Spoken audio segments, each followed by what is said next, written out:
Hello everyone, welcome back to the channel. आज का हमारा टॉपिक है photosynthesis in higher plants.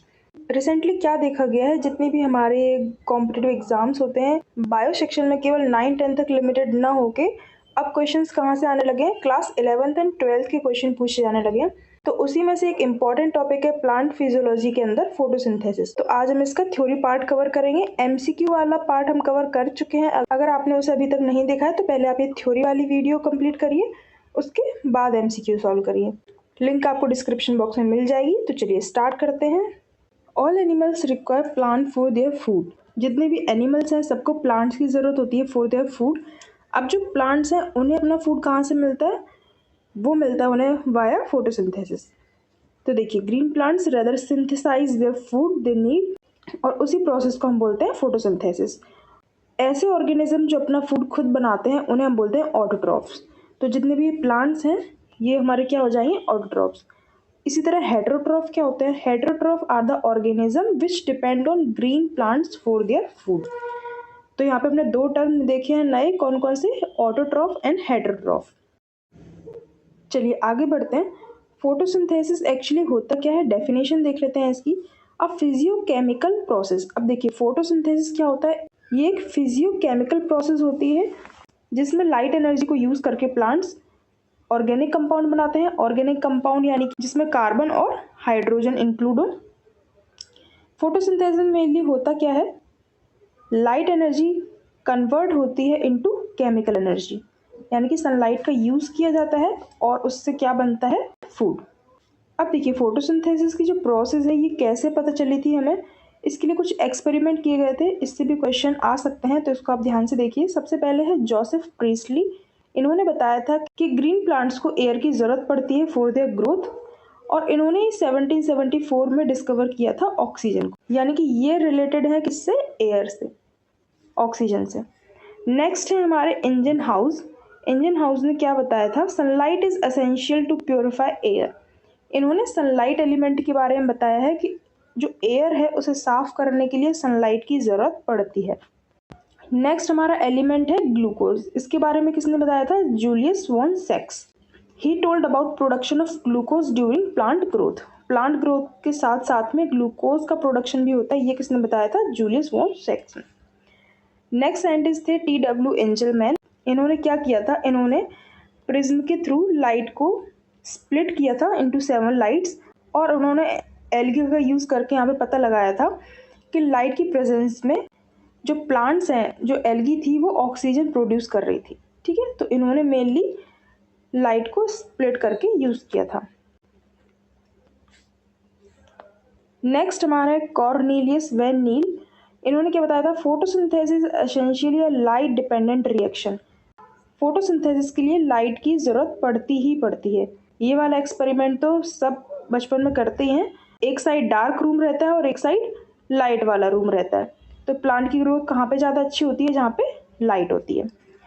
Next है हमारे मेल्विन केल्विन। इन्होंने केल्विन साइकिल दी थी, जिसे हम बाद में देखते हैं। अब देखिए, some organism do not release oxygen during photosynthesis. कुछ ऑर्गेनिज्म होते हैं जो फोटोसिंथेसिस की प्रोसेस में इंक्लूड तो होते हैं बट वो ऑक्सीजन को रिलीज नहीं करते हैं। ऐसा क्यों? क्योंकि ये वाटर की जगह पे हाइड्रोजन सल्फाइड का यूज़ करते हैं। ओके, अब एग्जांपल देख लेते हैं। Purple and green sulphur bacteria, यानी कि जो purple and green sulphur bacteria हैं, ये आपको याद रखना है, ये फोटोसिंथेसिस की प्रोसेस में इंक्लूड तो होते हैं। फोटोसिंथेसिस की प्रोसेस इनमें होती तो है बट उनमें ऑक्सीजन रिलीज नहीं होती है। अब एक बार हम इस रिएक्शन को देख लेते हैं। 6CO2 + 12H2O in the presence of sunlight. इससे क्या बन रहा है? ग्लूकोज बन रहा है, C6H12 एंड O6। ओके, साथ में 6H2O एंड 6O2, यानी कि 6 ऑक्सीजन मॉलिक्यूल। तो ये हमारी फोटोसिंथेसिस की रिएक्शन है जिसमें कार्बन डाइऑक्साइड, वाटर और सनलाइट, इन तीनों चीज़ों से मिलके क्या बन रहा है? ग्लूकोज बन रहा है। अब देखिए फोटोसिंथेसिस की प्रोसेस जो होती है वो एक्चुअली पूरे प्लांट में होती कहाँ है, वो हमें देखना है। तो देखिए फोटोसिंथेसिस की प्रोसेस हमें बचपन से ही पता है, ग्रीन लीफ के अंदर होती है। ग्रीन लीफ के अंदर कौन सी सेल्स होती हैं जिसमें ये प्रोसेस होती है? तो तो आपको आंसर देना है मेसोफिल सेल्स। मेसोफिल सेल्स में ऐसा क्या होता है कि इनमें फोटोसिंथेसिस हो सकती है। इनमें होते हैं कुछ प्लास्टिड जिसको हम बोलते हैं क्लोरोप्लास्ट। ओके, अब देखिए क्लोरोप्लास्ट एक टाइप का क्या है, प्लास्टिड। ओके, एक टाइप का पिगमेंट होता है क्लोरोफिल। कुछ और पिगमेंट भी होते हैं, आपने देखा होगा हर प्लांट केवल ग्रीन कलर का नहीं होता, किसी किसी प्लांट की लीफ कलरफुल भी होती है। तो सारे पिगमेंट्स हम देख लेते हैं। ये बहुत ही इंपॉर्टेंट स्लाइड है, क्वेश्चन इससे पूछे जाते हैं। क्लोरोफिल ए, इसका कलर होता है bright blue green. Chlorophyll b yellow green, xanthophyll yellow and carotenoids yellow या फिर येलो ऑरेंज। ओके, आपसे पूछ सकते हैं कैरेट में क्या प्रेजेंट होता है। कैरेट में हमारा प्रेजेंट होता है कैरेटिनॉइड। इसी तरीके से आपसे पूछ सकते हैं टोमेटो में क्या प्रेजेंट होता है। टोमेटो में प्रेजेंट होता है लाइकोपीन।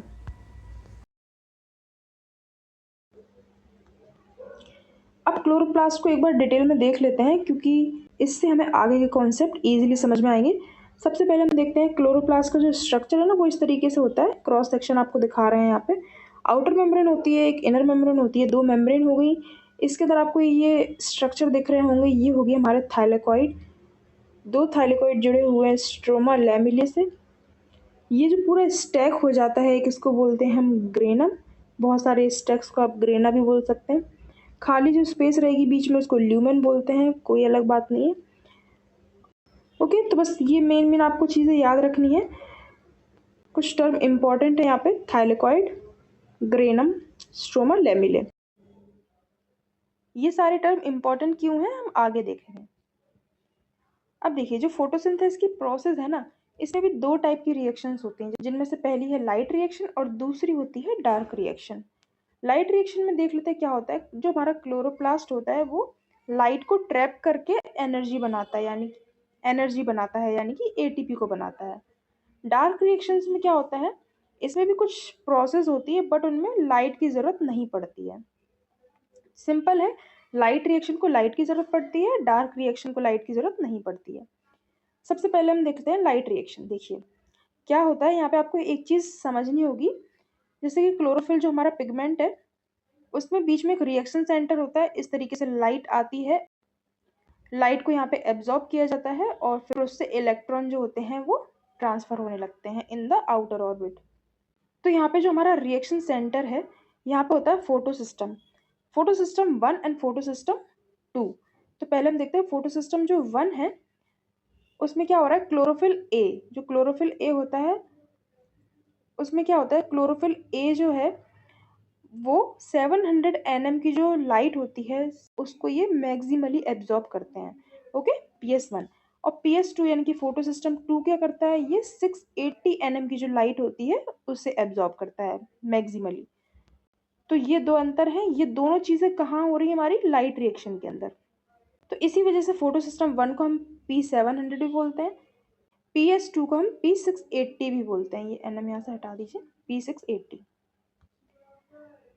अब देखिए हमने लाइट रिएक्शन देख ली, डार्क रिएक्शन हम बाद में समझेंगे। पहले हम देखते हैं फोटो फॉस्फोराइलेशन क्या होता है। देखिए फोटो का मतलब आपको पता ही है लाइट, फॉस्फोराइलेशन का मतलब यहाँ पे है एनर्जी की सिंथेसिस होती है।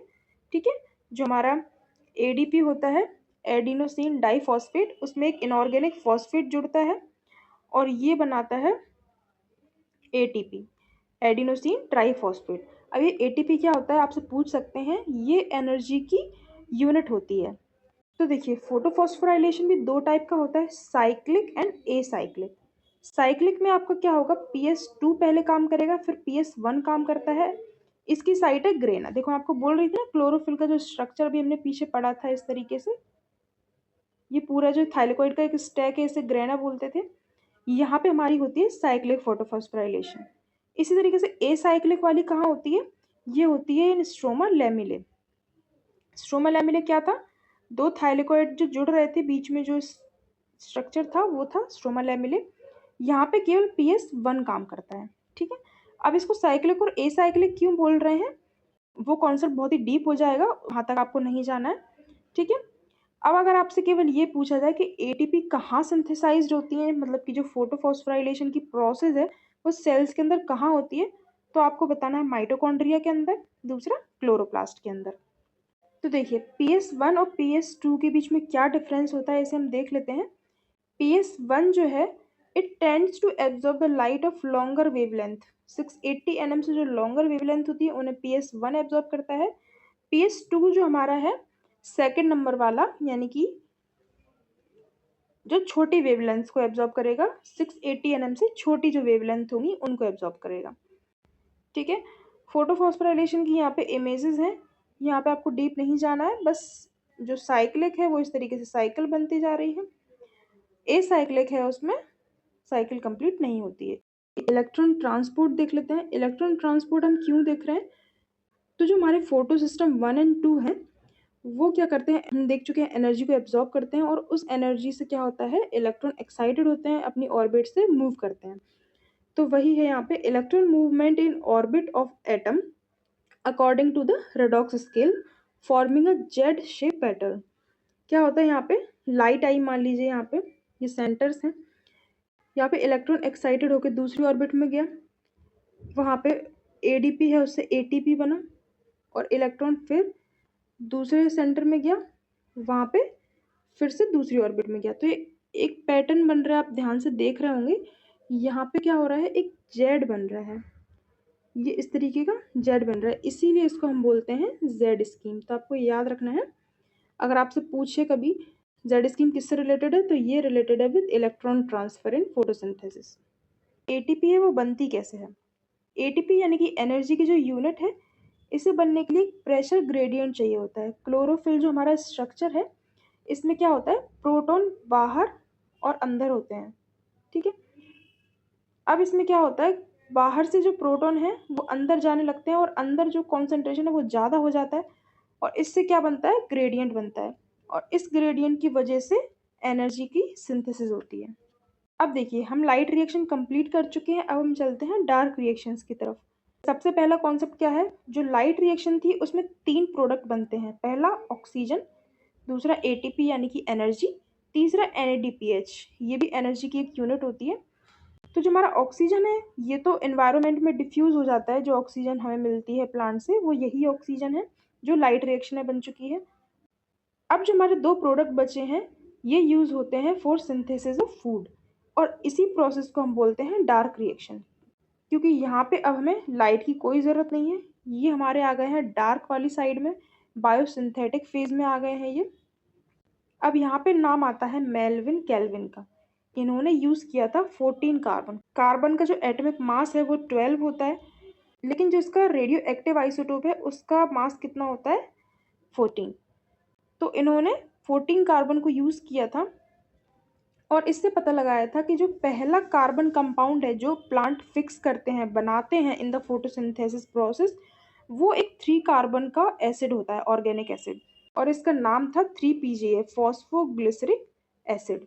ओके, अब हम बढ़ते एक नए कॉन्सेप्ट की तरफ, C3 plant and C4 plant. इन दोनों में क्या डिफरेंस होता है उसको देख लेते हैं। C3 प्लांट जो होते हैं इनमें फर्स्ट प्रोडक्ट जो हमारा कार्बन है उसको यूज करके जो फर्स्ट प्रोडक्ट बनाया जा रहा है बाय प्लांट्स, वो होता है 3 फॉस्फोग्लिसरिक एसिड, जो कि किसने बताया था, मेल्विन केल्विन ने। इसे आप शॉर्ट में PGA भी लिख सकते हैं। और इसी तरीके से C4 प्लांट्स में अगर हम देखें तो फर्स्ट प्रोडक्ट ऑफ कार्बन क्या हो जाएगा, 4 कार्बन का एक एसिड होता है जिसे हम बोलते हैं ऑक्जेलो एसिटिक एसिड, OAA। तो ये दोनों ही क्वेश्चन इंपॉर्टेंट हो जाएंगे, आपसे पूछ सकते हैं C3 प्लांट्स में जो फर्स्ट प्रोडक्ट है वो कौन सा है, 3PGA, और C4 प्लांट्स में जो प्रोडक्ट बन रहा है वो हमारा क्या हो जाएगा, ऑक्जेलो एसिटिक एसिड यानी कि OAA।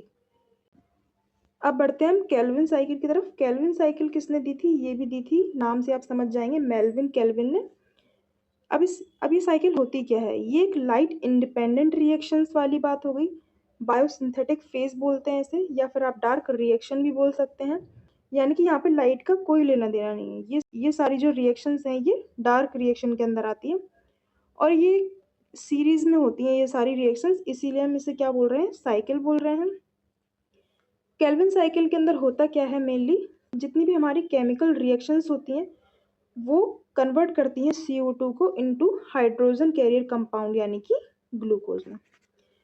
तो सीधा सिंपल आपको क्या समझना है, केल्विन साइकिल का मतलब यहाँ पे क्या हो गया, केमिकल रिएक्शंस की एक साइकिल जो CO2 को फिक्स करे इनटू ग्लूकोज।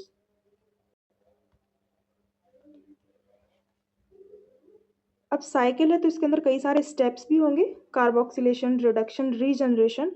ये भी थोड़ा डीप हो जाएगा, ये भी आप स्किप कर सकते हैं। बस आपको क्या याद रखना है, जो मैंने आपको फर्स्ट प्रोडक्ट बताए थे PGA एंड ऑक्जेलोएसिटिक एसिड, उनको याद रखना है। अब देखिए इस साइकिल के अंदर हमने इनपुट दिया और आउटपुट क्या मिला उसे देख लेते हैं। 6 CO2 जब फिक्स होते हैं उससे बनता है हमारा 1 ग्लूकोज का मॉलिक्यूल। 18 ATP जो होते हैं वो यूज होते हैं, इसमें एनर्जी यूज होती है और उससे क्या बनेगा 18 ADP। ये बनाने वाली कोई चीज़ नहीं हो गई, ये तो एक तरीके से बाय प्रोडक्ट है। इसी तरीके से क्या यूज हो रहा है 12 NADPH और यहाँ पे इससे भी क्या बन रहा है 12 NADP। तो अगर हम बात करें C4 प्लांट्स की, C4 पाथवे होता है इनके अंदर। C4 में ऐसी क्या बात है जो C3 में नहीं है। They have special type of leaf anatomy. इनकी जो लीफ है इसमें कुछ चेंजेस हुए हैं जो कि C3 में नहीं थे। वो चेंजेस क्या है उनको मैं देखना है। और इसमें एक बात और होती है कि इनकी प्रोडक्टिविटी ज़्यादा होती है। C3 प्लांट्स से अगर हम कंपेयर करें तो C4 प्लांट्स बेटर है, यानी कि इफेक्टिव हैं। अब हम इसमें चेंजेस देख लेते हैं, क्या क्या चेंजेस आए हैं। They have bundle sheath sales. अब देखिए बंडल शीथ सेल्स क्या होती हैं, एक तरीके की शीथ कवरिंग बोल सकते हैं आप। जैसे कि ये हमारे जाइलम और फ्लोएम है, इनके बाहर एक टाइप की सेल्स होती हैं और ये क्रेंज मैनर में होती हैं। क्रेंज का मतलब होता है रेड मैनर में होती हैं, यानी कि सिकुड़ी हुई टाइप में। अगर हम इमेज में देखें यहाँ पे तो आपको दिख रहा होगा ये जो सेल्स हैं ये हमारी क्रेंज सेल्स हैं। इनमें जो क्लोरोप्लास्ट होता है वो हाई नंबर में होता है। इनकी जो सेल वॉल होती है वो थिक होती है, कोई स्पेस नहीं होती है इनके बीच में। मतलब आप समझ रहे हैं ना, एक तरीके से बिल्कुल वो उसी काम की ना फोटोसिंथेसिस वाली प्रोसेस के लिए उनमें बहुत ज़्यादा अमाउंट में क्लोरोप्लास्ट होता है। और यही रीज़न है कि इनकी जो प्रोडक्टिविटी है वो C3 के कंपैरिजन में हाई होती है। एग्जाम्पल में अगर आपको बताऊं C4 प्लांट्स के कुछ एग्जाम्पल देख लेते हैं, जैसे कि शुगर केन हुआ, वीट हुआ, बार्ली हो गया, मेज हो गया। ये सारे हमारे जो ग्रामिनी फैमिली है उसके जितने भी ये एग्जाम्पल होते हैं वो सब हमारे C4 प्लांट के अंदर आ जाएंगे। आपसे शुगर केन, वीट मेनली यही दो क्वेश्चन पूछ सकते हैं। अब देखिए हम यहाँ पे देखते हैं हैच एंड सिलेक्ट पाथवे। जो C4 प्लांट्स है इनके अंदर हैच एंड सिलेक्ट पाथवे होता है। इसमें क्या होता है प्राइमरी एक्सेप्टर। देखिए प्राइमरी एक्सेप्टर इसमें क्या होगा, 3 कार्बन मॉलिक्यूल होता है एक, जिसका नाम है फॉस्फोइनोल पायरुवेट PEP। इसमें एक डिफरेंस और होता है, इनमें फोटो रेस्पिरेशन की प्रोसेस नहीं होती है। अब फोटो रेस्पिरेशन होता क्या है, एक तरीके से आप मान लीजिए एक वेस्टेज टाइप की रिएक्शंस होती हैं जिसमें काफ़ी सारी एनर्जी वेस्ट हो जाती है। ये प्रोसेस C4 प्लांट के अंदर नहीं होती है। ऑब्वियस सी बात है, जब प्रोडक्टिविटी ज़्यादा है तो उनमें ये फालतू की रिएक्शंस नहीं हो रही होंगी जो कि C3 में हो रही होती हैं। अब देखिए फोटोसिंथेसिस की प्रोसेस को हम ईजी वे में समझ चुके हैं। पहले लाइट रिएक्शंस होती हैं, फिर डार्क रिएक्शंस होती हैं। लाइट रिएक्शन के अंदर फोटोफॉस्फोराइलेशन होता है, फोटो सिस्टम होते हैं हमारे फर्स्ट एंड सेकंड। लाइट आती है, उसे एब्जॉर्ब किया जाता है, इलेक्ट्रॉन जो होते हैं वो मूव करते हैं, प्रोडक्ट बनते हैं, ऑक्सीजन डिफ्यूज हो जाती है। जो हमारी एनर्जी है उसको यूज़ करके जो कार्बन डाइऑक्साइड है उसे फिक्स किया जाता है और छोटे छोटे ऑर्गेनिक एसिड के मॉलिक्यूल बनते हैं और फिर उससे ग्लूकोज बनता है। ये सारी हमारी फोटोसिंथेसिस की प्रोसेस हो गई। अब इसमें रिक्वायरमेंट क्या क्या होती हैं वो रिक्वायरमेंट हम देख लेते हैं। एक्सटर्नल फैक्टर होते हैं, कुछ इंटरनल फैक्टर होते हैं। एक्सटर्नल फैक्टर के अंदर आ जाएगा हमारा सनलाइट, टेम्परेचर, कार्बन डाइऑक्साइड का कॉन्सेंट्रेशन कितना है और वाटर। ये सारी चीज़ें होनी चाहिए, ये तो हमें बचपन से पता होती हैं। कुछ इंटरनल फैक्टर्स भी होते हैं जिनके ऊपर ये फोटोसिंथेसिस डिपेंड होती है, जैसे कि लीव्स का नंबर क्या है, साइज क्या है, एज क्या है प्लांट की। मेसोफिल सेल्स के ऊपर डिपेंड होती है ये रिएक्शन और क्लोरोप्लास्ट के ऊपर डिपेंड होती है। ऑब्वियसली क्लोरोप्लास्ट जब होगा तभी फोटोसिंथेसिस की प्रोसेस हो सकती है। ओके, तो यहाँ पे हमारी फोटोसिंथेसिस जो वीडियो है वो कवर होती है थ्योरी पार्ट। MCQ पार्ट के लिए आप डिस्क्रिप्शन बॉक्स में देख सकते हैं, लिंक वहाँ पे आपको मिल जाएगी। चलिए फिर मिलते हैं नेक्स्ट वीडियो में विद नेक्स्ट टॉपिक। अगर आपकी तरफ से कोई डाउट हो या फिर आपको किसी पर्टिकुलर टॉपिक के ऊपर वीडियो चाहिए तो आप मुझे कमेंट करके बता सकते हैं। इस वीडियो को हम यहीं पे एंड करते हैं। Thank you for watching.